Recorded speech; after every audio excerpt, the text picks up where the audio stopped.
તમે હાર્ટના પેશન્ટ છો, ડોક્ટરે તમને એન્જિયોગ્રાફી કરવાનું કહ્યું છે.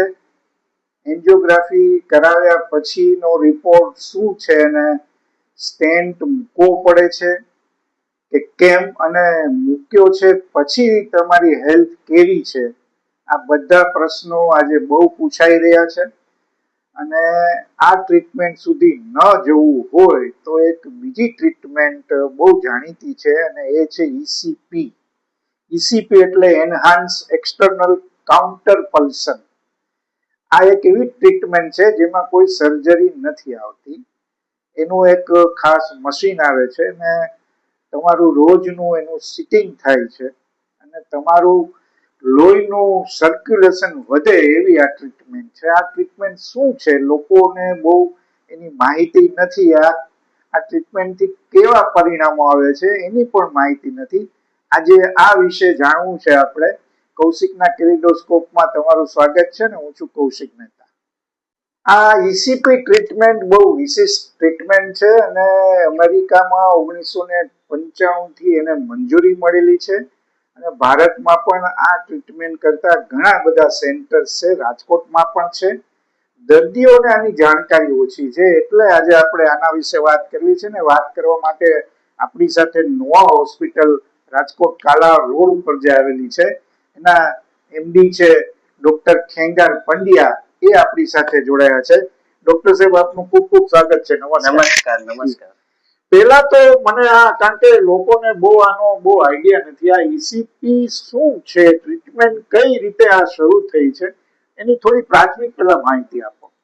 એમાં એવું છે કે અત્યારના લોકો માટે છે ને પ્રાથમિક માહિતી આના માટેની અવેલેબલ એટલી બધી નથી. બીકોઝ શું છે કે વાઇડલી આનો ઉપયોગ નથી કરવામાં આવતો, કે વાઇડલી આની જાહેરાત કરવામાં આવતી નથી હોતી. તો આને છે ને આપણે જેમ કે કોઈને સ્ટેન્ટ બેહાડવાનું કીધું હોય અથવા સ્ટેન્ટ બેહાડ્યા પછી પણ શ્વાસની તકલીફ રહેતી હોય, પગમાં સોજા આવતા હોય, પછી એને શું કહેવાય કે જે હાર્ટનું પમ્પિંગ છે જેને એલવીએફ કહેવામાં આવે છે એ પણ ઓછું હોય, તો એના માટેની આ બેસ્ટ થેરાપી છે. આમાં રિઝલ્ટમાં શું છે કે હોસ્પિટલમાં એડમિશન થવું નથી પડતું. સૌથી મોટી વાત છે. અને બરાબર, અને કન્ટિન્યુઅસ સેશન્સ હોય છે, ડેલીના 1 કલાકનું સેશન્સ હોય છે એમાં, બરાબર. એટલે કન્ટિન્યુઅસ એને રોજ 35 to 40 સેશન્સ આપવાના હોય છે, બરાબર, ડેલીનું. એટલે એટલું ફોલોઅપ હોય છે ને એમાં સિમ્પટમ્સમાં ઇમ્પ્રુવમેન્ટ ઘણું બધું આવે છે અને થેરાપી પછી. અને આ થેરાપીમાં મેઇન એવું છે કે એમાં પગમાં છે ને આપણે મશીનથી કફ બાંધવામાં આવે છે, બરાબર. કે જે કફ છે ને નીચેના લોઅર લિમ્સ થી તમને પ્રેશર આપે. એ પ્રેશર થી તમારું જે સર્ક્યુલેશન છે એમાં ઇમ્પ્રુવમેન્ટ આપે, જે હાર્ટનું પમ્પિંગ છે, આપણે લોહીનું રુધિરાભિષણ કહીએ છીએ, એવી રીતના. અને એ કન્ટિન્યુઅસ ધીરે ધીરે વધતું જાય ને એમ તમારી હૃદયની ક્ષમતા કે જે તાકાત છે એ વધતી જાય. અને એમાં જે પછી આપણે કહેવાય ને કે જે VEGF કહેવાય, આમાં વસ્ક્યુલર એન્ડોથેલિયલ ફેક્ટર રિલીઝ થાય after some point of time એમાં, બરાબર. એ રિલીઝ થાય ને પછી તમારી કોલેટરલ જનરેટ થાય એમાં automatic. Natural collateral, natural bypass તરીકે ઓળખાય છે. પણ સાહેબ, મને જાણવું છે કે આ ટ્રીટમેન્ટની શરૂઆત દુનિયામાં ક્યાંથી શરૂ થઈ? કોણે આ શોધ કરી કે આ રીતે આ ટ્રીટમેન્ટ થઈ શકે? શોધ કરવામાં તો 5 સાયન્ટિસ્ટ હતા જે યુએસએ ના હતા. એમાં 2 મિક્સ હતા, રશિયન અથવા જર્મન, બરાબર. એ બધા મળીને એની એક ઓપ્શન્સ કાઢેલો હતો કે આપણે આ ટ્રીટમેન્ટ કઈ આવી રીતના કદાચ કરીએ કે નીચેથી પ્રેશર, કારણ કે મેઇન ફંક્શન હોય કે હૃદયનું પમ્પિંગ ઓછું થઈ જાય, બરાબર. એના સામે આપણે જોઈએ કે ભાઈ એને પ્રેશર આપીને આપણે કઈ એવી નીચેની સિસ્ટમ ગોઠવી કે હાર્ટના હૃદયના ધબકારામાં જ્યારે હાર્ટ રિલેક્સ કરે ત્યારે એને પમ્પિંગનું પ્રેશર આપીએ તો ઇમ્પ્રુવમેન્ટ આવે છે કે નહીં. એ શોધ ચાલુ થઈ હતી 1987 માં, આઈ થિંક. અને 4 વર્ષ એના માટેનો પ્રયોગ ચાલ્યો. પ્રયોગ ચાલીને પછી એના ઉપર એને બધા રિપોર્ટ્સ ભેગા કરી એનું આપણે કહેવાય કે થીસિસ બનાવ્યું. થીસિસ અપ્રૂવ મૂક્યું યુએસ FDA માટે. અને 1995 ની આસપાસ આનું એપ્રુવ આવ્યું, ટ્રીટમેન્ટ એપ્રુવ થઈ ગઈ હાર્ટની થેરાપી માટે, કે જેને યુએસએ સૌથી પહેલું યુએસએ માં અપ્રુવ થયું છે. અને અત્યારે યુએસએ FDA એપ્રુવ એટલે એ વર્લ્ડ વાઇડ એપ્રુવ જ ગણાય. હા, યુએસ બહુ સ્ટ્રિક્ટ છે કે આવી ટ્રીટમેન્ટને મંજૂરી આપે. મેડિસિન્સ માં પણ તમે યુએસ FDA વાંચ્યો એટલે તમે સમજી ગયો કે ઇન્ટરનેશનલ સ્ટાન્ડર્ડ થઈ ગયું. બહુ સાચું. પણ ભારતમાં કઈ રીતે આ ટ્રીટમેન્ટની શરૂઆત થઈ? અને હવે તો ઘણા બધા સેન્ટર્સ. ભારતમાં એમ તો ઘણા બધા સેન્ટર્સ છે, જેમ કે દિલ્હી, મુંબઈ, જે મેજર મેટ્રો સિટીઝ છે ત્યાં પ્રાઇવેટ હોસ્પિટલોમાં ઓલમોસ્ટ અંડર રનિંગ થાય જ છે સેન્ટર, કે જે સિનિયર કાર્ડિયોલોજિસ્ટ છે એના અંડરમાં છે, અથવા કોઈ નવા જે એજ્યુકેશન માટે આવ્યા હોય છે બરાબર એના માટે ટ્રેનિંગ પીરિયડ માટે પણ થાય છે. એટલે અને ગુજરાતમાં એમ જોવા જઈએ તો એટલું બધું અત્યારના આઈડિયા નથી લોકોને, બરાબર. એટલે આના માટેની હજી એડવર્ટાઇઝમેન્ટ નથી થતી પ્રોપર, અને થતી હોય જે સેન્ટર રનિંગ કરતા હોય છે ને, તો એ પણ શું કરે કે પોતાની રીતના નાનું નાનું જાહેરાત કરે. એમ એવું નથી કે કોઈ કાર્ડિયોલોજિસ્ટ ને બોલાવીને અથવા કાર્ડિયોલોજિસ્ટ ને જાણ કરે કે ભાઈ અમે ઓલરેડી સેન્ટર ચલાવીએ છીએ, બરાબર બરાબર. તો એમાં મિસ ઇન્ફોર્મેશન છે અથવા તો ઇન્ફોર્મેશન એને પ્રોપર વેમાં નથી ગઈ. સમજી ગયો. આ બહુ મહત્વની વાત તમે કરી કે અવેરનેસ નથી આ બાબતે, લોકો હજી આ બાજુ વળતા હજી એમને પૂરેપૂરી એની ઇન્ફોર્મેશન ન હોય એટલે નેચરલી ન થાય. પણ તમારો અનુભવ કેવો છે? તમે થોડા સમયથી આ ટ્રીટમેન્ટ સાથે જોડાયા છો, તો કેવું રિઝલ્ટ આવી રહ્યું છે? મારો અનુભવ તો મારા પેશન્ટ્સનો અનુભવ બહુ સારો છે. એમાં મારે આની પહેલાનું પણ એક પેશન્ટ હતું જેનું એજ 90 યર્સ હતી, અને એને બાયપાસ કરવાની ને ઓપરેટ કરવાની તો ડોક્ટરે ના જ પાડી કે એવી એજમાં તમારી રિકવરી ન થાય, આ ન થાય. પેશન્ટને ના તો ડાયાબિટીસ કે ના બીપી, કોઈ પણ એવડી ઉંમરે બધું સાંભળે, પછી જોઈ શકે કઈ ખાલી એક જ ઇસ્યુ કે શ્વાસ ચડે, 2-3-4 ડગલા હાલે તો શ્વાસ ચડતો હતો. તો એને જ મેં આખી થેરાપી પૂરી કરેલી છે ઈ patient, complete therapy time to time, બરાબર. અને એને અત્યારના તો હવે તો સવારના ઉઠીને જોગિંગ કરવા જાય છે. શું વાત કરો? હા, 90 યર્સ ની ઉંમર, અને બહુ રિઝલ્ટ સારું છે. એ કહેતા હતા કે મહિનામાં નથી આવતું, અને કઈ બીજો કઈ ઓપ્શન તો હતો નહીં, બેસ્ટ ઓપ્શન હતો એના માટે પણ સાહેબ. તો એનો મતલબ એવો થયો, કારણ કે એન્જિયોગ્રાફી કરાવ્યા પછી તમે એન્જિયોપ્લાસ્ટી કરાવો અથવા તો બાયપાસ સુધી જાઓ તો 2-5 લાખ રૂપિયાનો ખર્ચો થાય છે. એ હિસાબે આ ટ્રીટમેન્ટ ઘણી બધી સરળ અને સસ્તી પણ છે. અને હું એમ કહું કે જો એન્જિયોગ્રાફી કરવા પછી તમને એમ કહે કે પ્લાસ્ટી અથવા યંગ એજ છે, તો બેટર ઓપ્શન્સ આ છે અત્યારે, બરાબર. કારણ કે તમે યંગ ઓપ્શનમાં જાઓ. મારી પાસે એક પેશન્ટ એવું પણ હતું કે 51 યર્સ, બાયપાસ ઓલરેડી થઈ ચૂક્યું છે, હવે બાયપાસ થી નેક્સ્ટ ઓપ્શન અવેલેબલ છે નહીં, બરાબર, બરાબર. તો પછી શું કરવાનું? એ મને ખાલી એટલું સલાહ લેવા આવ્યો તો સાહેબ હવે શું કરવાનું મારે? મેં તો આ થેરાપી સિવાય બીજો ઓપ્શન નથી. પણ એક બીજો મને એમાં પ્રશ્ન છે કે કોઈ બ્લોકેજ થઈ ગયો છે, તો એની ઉપર આ ટ્રીટમેન્ટની શું અસર થાય? જો બ્લોકેજ થવાનું કારણ હોય કોઈ પણ એક નળીમાં હોઈ શકે, ટ્રિપલ વેસલ્સમાં હોઈ શકે કે ડબલ વેસલ્સમાં, એના ઉપર મોસ્ટલી એન્જિયોગ્રાફી કરવાનું. એન્જિયોગ્રાફી ડાયગ્નોસિસ ટેકનિક છે, બરાબર. એન્જિયોપ્લાસ્ટી ઇઝ અ ટ્રીટમેન્ટ, બરાબર. તો એમાં એવું છે કે ડાયગ્નોસિસ કર્યા ઉપર પછી ખબર પડે કે કેટલો બ્લોકેજ છે, અને એની સાથે એવું નથી કે મેડિસિન્સ કમ્પ્લીટલી બંધ થઈ જશે, આમાં મેડિકેશન્સ ચાલુ રહેશે, કન્ટિન્યુઅસ રહેશે. અથવા તો જે ડાયાબિટીક હોય, હાઇપરટેન્સિવ હોય, એ બધી દવાઓ તો તમારે લેવાની રહેશે. પણ એમાં જેમ ટ્રીટમેન્ટની અસર આવે, ટ્રીટમેન્ટ લીધા પછી અને દવાનો ડોઝ હાફ થઈ જાય છે. ડાયાબિટીક્સમાં ઘટી જાય છે, હાઇપરટેન્સિવમાં ડોઝ ઓછો કરવો પડશે. મારા પેશન્ટમાં જ છે, ખુદ આપણે પ્રવીણભાઈમાં જ હતું કે ડોઝ ઘટાડવો પડ્યો હતો, એટલે એમ ઇમ્પ્રુવમેન્ટ છે. પણ બ્લોકેજની સ્થિતિ શું, કઈ રીતે એમાં એની ઉપર કઈ રીતે એમાં ઓવર ધ ટાઈમ ઇમ્પ્રુવમેન્ટ આવે? ડાયરેક્ટ બ્લોકેજ ન ખુલે, બીકોઝ આપણે શું છે કે ડાયરેક્ટ એના ઉપર કોઈ એની ઉપર એક્શન નથી હોતું, એટલે આપણે ધીરે ધીરે સપોર્ટ આપીએ છીએ. જેમ કે મશીન છે તો મશીનમાં ધીરે ધીરે આપણે એમાં પ્રેશર વધારતા જતા હોય છે. અત્યારે નોર્મલ પ્રેશર થી ચાલુ થતું હોય, જેમ કે 80 mm છે કે 100 mm એનજી છે, બરાબર. તો એનાથી પ્રેશર ધીરે ધીરે અમે 200-250 સુધી પ્રેશર લઈ જતા હોય. પણ એ ગ્રેજ્યુઅલી આપણે ઇન્ક્રીઝ કરી કે જ્યારે બ્લોકેજ ને ઇમ્પ્રુવમેન્ટ આવે. મેડિકેશન તો ચાલુ જ છે એના માટે, એના માટે જે બ્લોકેજ થી થોડો ઓછો થશે એની સામે આપણે બીજી ઇમ્પ્રુવમેન્ટ નીચેથી આપીએ છીએ. આ થેરાપીમાં જે કામ કરે તો જ થશે, નવી કોલેજ જનરેટ તો જ થશે કે હાર્ટને તમે લોડ ઓછો આપો, બરાબર. જે લોડ આપીને પછી આપણે જે એના પછી આપણે આમ કહેવાય વોકિંગ પણ કરાવીએ છીએ, ટ્રેડમિલ ઉપર આપણે વોક કરાવીએ છીએ થેરાપી પછી. પણ એવું આ રુધિરાભિસરણ તંત્ર તમારું સુધારો થાય તો નેચરલ બાયપાસ થઈ જાય એવું બને ખરું?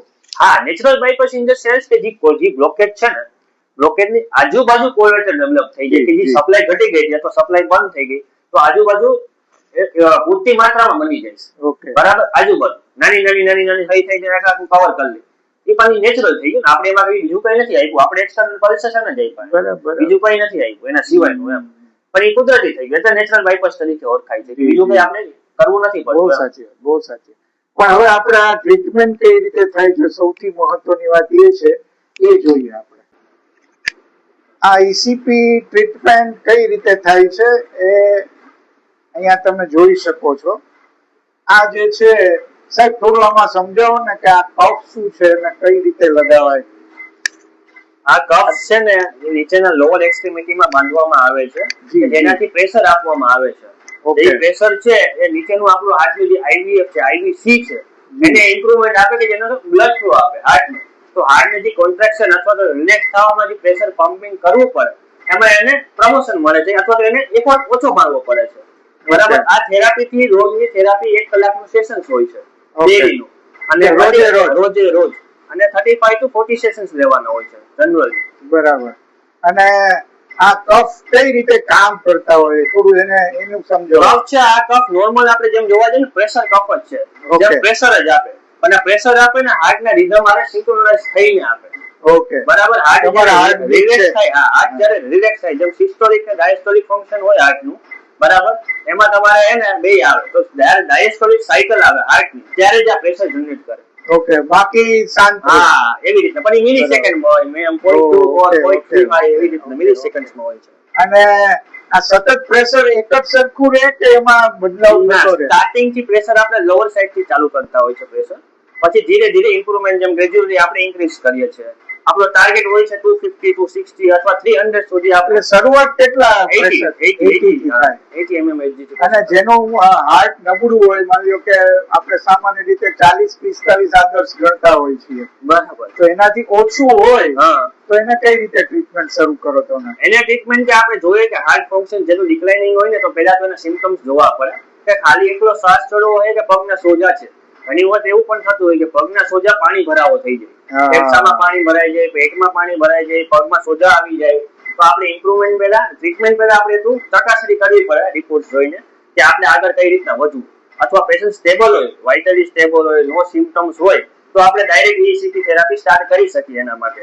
ઓકે. અને ગ્રેજ્યુઅલી ધીરે ધીરે એમ સ્પેશિયલ લોઅર પ્રેશર સાઈડ. અને માની લો કે પેશન્ટ સાથે સાથે ડાયાબિટીક પણ છે, તો એમાં કોઈ પ્રિકોશન તમે લ્યો કે?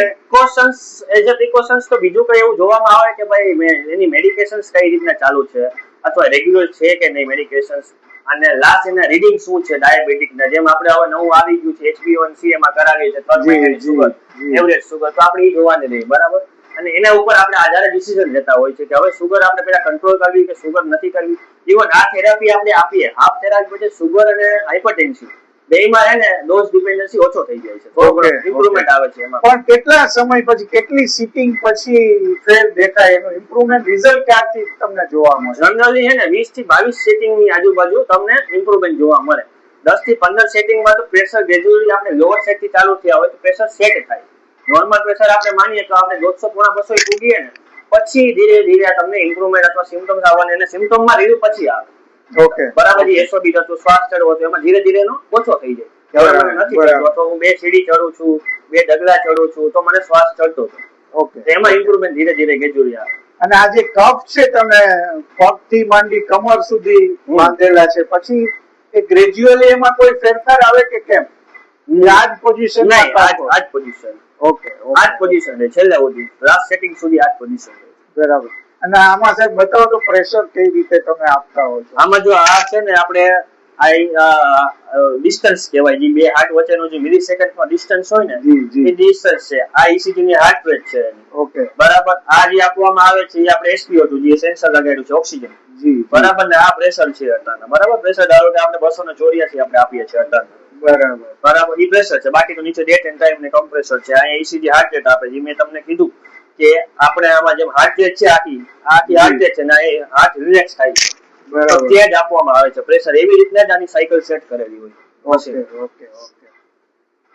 આ આપણા પ્રવીણભાઈ ગજ્જર છે, બહુ સિનિયર પત્રકાર, ફોટોગ્રાફર, અને એ આ ટ્રીટમેન્ટ લે છે. પ્રવીણભાઈ કેટલા સમયથી લો છો આ? 1 મહિનો થયો. અને શું તમને રિઝલ્ટમાં ઇમ્પ્રુવમેન્ટ દેખાય છે?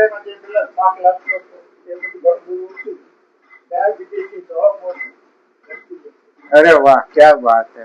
પણ તમને ડોક્ટરે કીધું તું કે એન્જિયોગ્રાફી કેવું કઈ કરાવવું પડશે કેવું? ઓકે.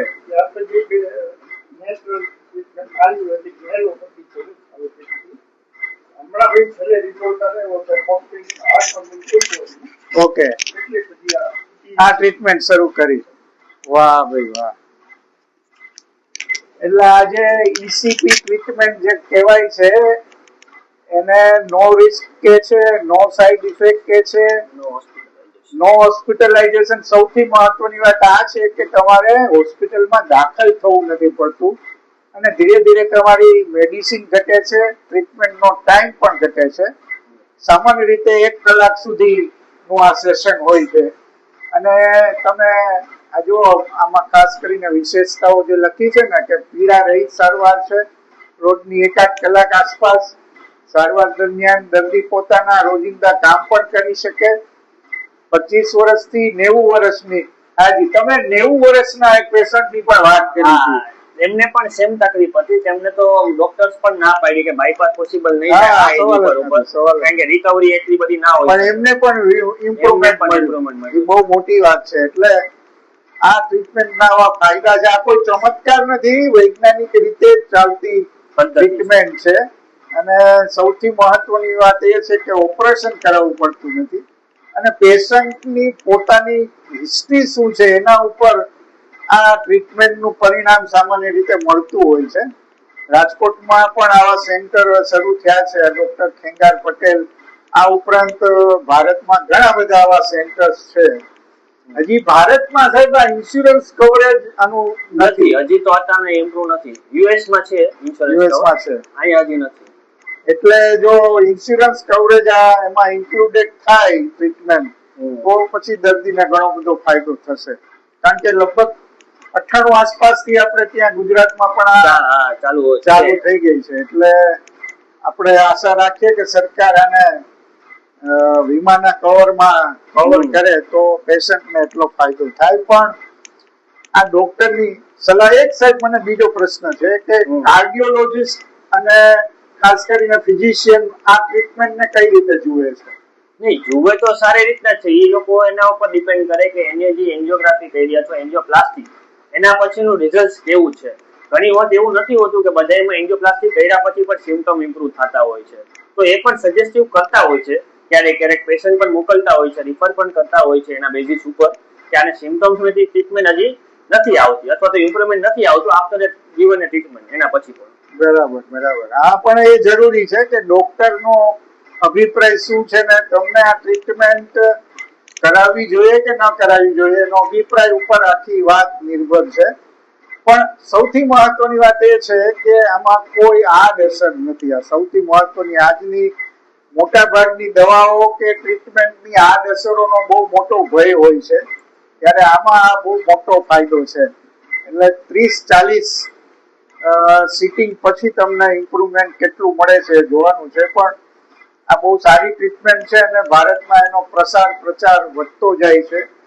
એના સ્ટડી કેસ પણ લોકો એના અભ્યાસ પણ કરતા થયા છે. એટલે આપણે આ ટ્રીટમેન્ટ તરફ જવું કે કેમ, આ મોટો સૌથી પ્રશ્ન છે. પણ આની આડઅસર નથી, દવાઓ નથી અને ઇમ્પ્રુવમેન્ટ મળે છે કે કેમ, એના ઉપર આ ટ્રીટમેન્ટનું ભવિષ્ય નિર્ભર છે.